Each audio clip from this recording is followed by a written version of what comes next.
For your cheapest and most reliable place to buy your FC24 coins, check out MMOEXP.com. Link is down in the description below. Use the code WOLF at the checkout for 5% off your order. Yes then YouTube, we are back with another custom tactics video on the channel of a formation that I have not actually done a custom tactics video on this year, I don't think. Now, I absolutely love this formation. It is the 4-3-1-2. Very similar to the 4-1-2-1-2 narrow. Check out TrustDice.wing. Link is down in the description below. Enjoy 8,000 plus crypto games, up to 20% cash back, fast withdrawal system, and a 24/7 live support. You do have popular games in the casino, and you also have a live casino if you do want to check it out. Link is down in the description below.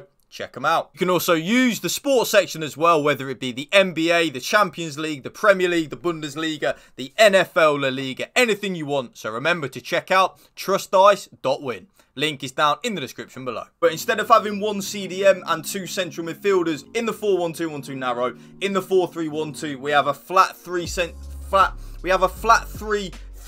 midfielders across the middle of the pitch. But before we get into the video, YouTube, drop this video a like for me, drop a comment down below, and if you can hit that subscribe button to my channel, that'll mean the world to me. So without any further ado, let's get into the custom tactic. Balanced on the defensive style, 100% the way to go in the 4-3-1-2. Now, this formation is an elite formation going forward anyway. We don't really have to tweak a few things here and there to make it elite going forward because it already is elite going forward. We need to make this formation elite defensively because it is a little bit hard to defend with, but once you crack it, this is a formation that I feel like you can use from right now right through to the end of the year. So that's why I'm using balance on the defensive style. A balanced style where your team presses the ball to the middle of the pitch and your team shape is neutral. I just prefer that, YouTube. I like to be in control of where and when my team presses the ball without having to worry about a bit of a random press or anything like that. The defensive width, I've gone a little bit more narrow, but not too narrow. So I've actually gone down to 44. Yes, 44. The reason being is, on this latest patch, if any of you don't know, but I think you will by now, this game on this latest patch is trying to force your defensive structure out wide. I think this was to try and cope with the byline meta and the constant switches of play.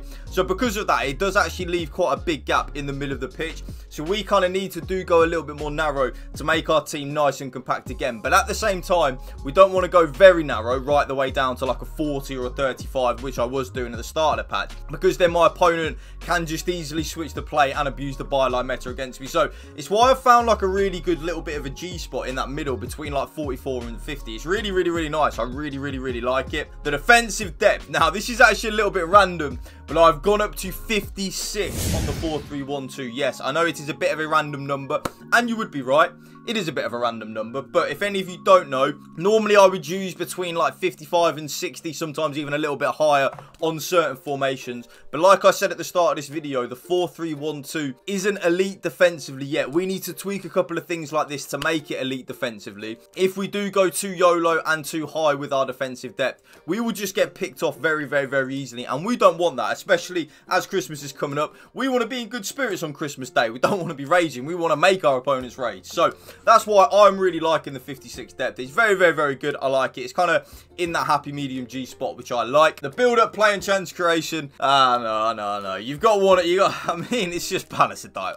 Yeah, it's just balance and dive passing. I'm not going to go into any detail. It's what I use. It's what I love. One thing I will say, I was actually experimenting with fast build-up and direct passing on this. It was good, but I did feel sometimes that my players were just running away from me a little bit too much. So it's why I then went back to my tried and trusted balance and direct passing. All of a sudden, we were scoring more goals. Offensive width, I actually just leave it on 50, YouTube. Yes, I leave it on 50. It's quite a narrow formation anyway, so I don't want to make it a little bit more narrow, even though I do actually prefer that sometimes. But at this moment in time on the 4-3-1-2, I just leave it on 50. I like where my strikers are. I like where my cam is. I like where my left back is and stuff like that. I just like the width of it. I don't think it's too narrow or too wide. We're in that good little G spot. Players in the box.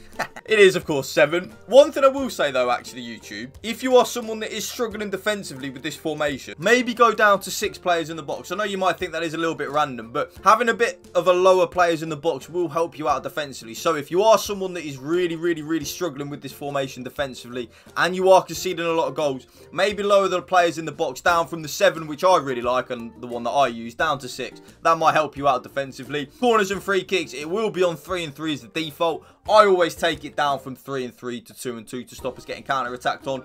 from our own corner and our own free kicks. So, custom tactics done. Let's get into the player instructions. Now, the two strikers are pretty obvious what they are on YouTube. You can probably guess. They are on exactly the same as all of my custom tactics at this moment in time. But there is a little bit of a tweak that you can do if you don't want to have both of your strikers on the same thing. So, for me, I play with both of my strikers on stay central and getting behind. I am not interested, the stay central of course is, I am not interested in my strikers venturing out wide. Kind of like think of Ollie Watkins under Unai Emery up the Villa, although it was a bad result last night against Sheffield United. But I want my strikers to stay in them central areas of the pitch. I'm not interested in them venturing out wide. If they venture out wide, it can be very, very, very annoying because then you don't have a vocal point up front. I then love having both of my strikers on getting behind. I love it when both my strikers are making runs in behind. But there is a little bit of an issue with that in terms of sometimes you can be a little bit like, well, both my strikers are running in behind. That's not good. So if you are one of them people that doesn't like having both of your strikers on the same thing, the player that's the slowest striker that you've got, leave them on mixed attack. You always want to have your quickest striker on getting behind, making them penetrating runs in behind. You always want to have that. But if you're someone that doesn't like both of them on getting behind, have the slower striker on just on mixed attack. It works. I like it, but I prefer personally having both of them on stay central and getting behind. The cam, probably the most important player in the 4-3-1-2 YouTube. Exactly the same as the 4-1-2-1-2 narrow. So because of that,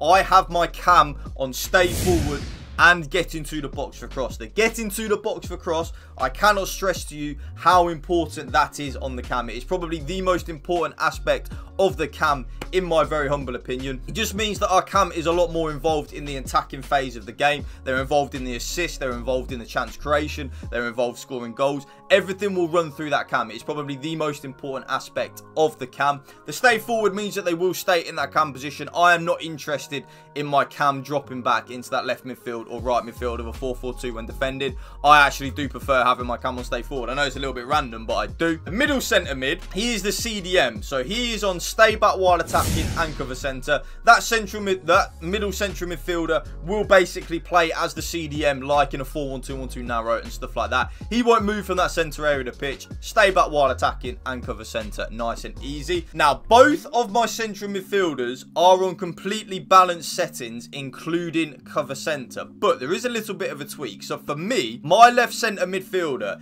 is on balanced crossing runs as well as cover centre. And then my right central midfielder is then on getting to the box for cross and cover centre. And now I will explain why. I play with my right back on stay back while attacking. So that means that my right central midfielder can be the one that gets forward a lot because of my right back staying back in that right back position, almost like an inverted fullback. He'll kind of play as a back three, which means that my right central midfielder does then have the license to get forward and get into the box for cross as well. A very, very, very key and underrated point. And then my left central midfielder is just on balanced crossing runs because my left back is the one that is on join the attack and overlap. Very, very, very important in my opinion, YouTube, that you do have at least one of your fullbacks on join the attack and overlap. I don't know why. I don't know whether it's because of Unai Emery at Aston Villa and we attack with our left back more than our right back. I just always prefer to attack with my left back. So my left back is always the one that is on join the attack and overlap. It does not matter if you want to flip that though, YouTube. Just whichever side you have your fullback on that is on stay back while attacking, have that sided central midfielder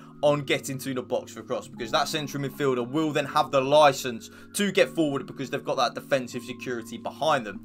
See, there is method to the madness. Both my centre backs are just on stay back while attacking, YouTube. I do not touch them. And then last but not least, my goalkeeper is on comes for crosses and sweeper keeper. And that right there is my brand new 4-3-1-2 custom tactics video for you, YouTube. If you did enjoy this video, please drop it a like for me, drop a comment down below, and if you can hit that subscribe button to my channel, that would mean the world to me. Thank you for watching. Remember, spread the love and positivity. Have a wonderful Christmas, YouTube, whatever you are doing. Peace out. One love.